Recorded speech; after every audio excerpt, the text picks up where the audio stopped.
Welcome back. Missed warning signs may have been at the center of last month's deadly collision at New York's LaGuardia Airport.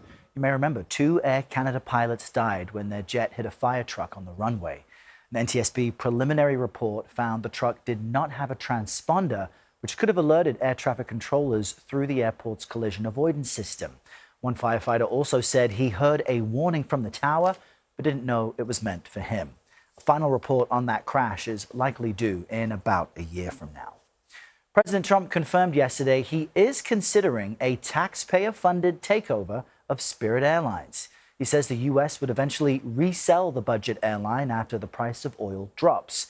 Spirit has filed for bankruptcy twice in the past 2 years and is currently struggling with rising fuel costs due to the war in Iran. CBS News senior transportation correspondent Kris joins us live from Phoenix as he tracks this story.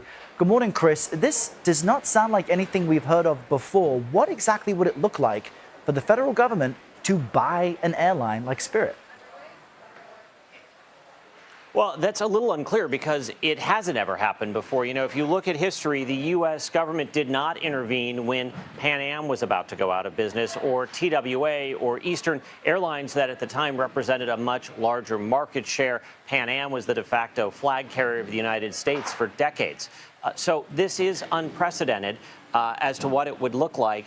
It sounds like the most logical path would be for the government to have seats on the board of directors, but allow the airline to operate as a business versus some sort of government organization. I think you probably wouldn't have like the DMV or something try to run an airline. So probably based on what the president said, referencing somebody in mind to lead the airline, he's thinking of letting the company operate as a company, but with some kind of government oversight.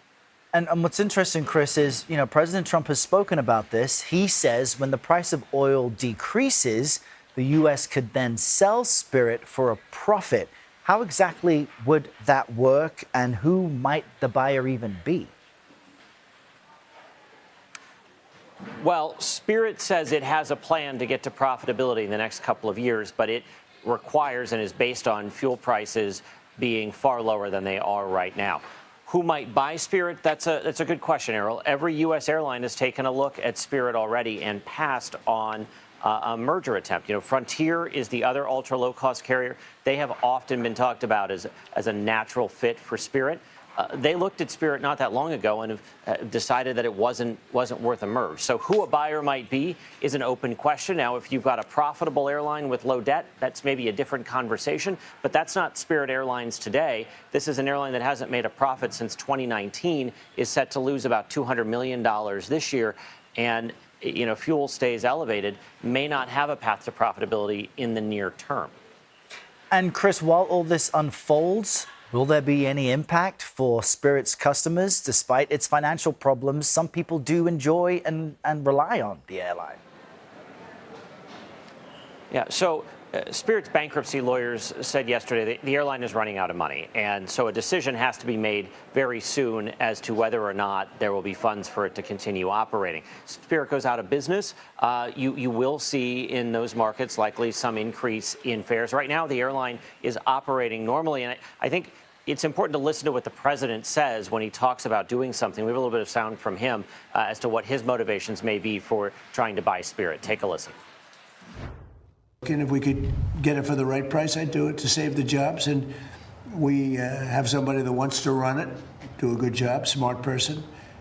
And if they run it properly and if prices come down, all of a sudden it's a valuable asset. So, Errol, any decision is going to have to come soon, probably in the next few days. All right, Kris live for us in Phoenix on yet another major headline out of the transportation sector. Kris, thank you.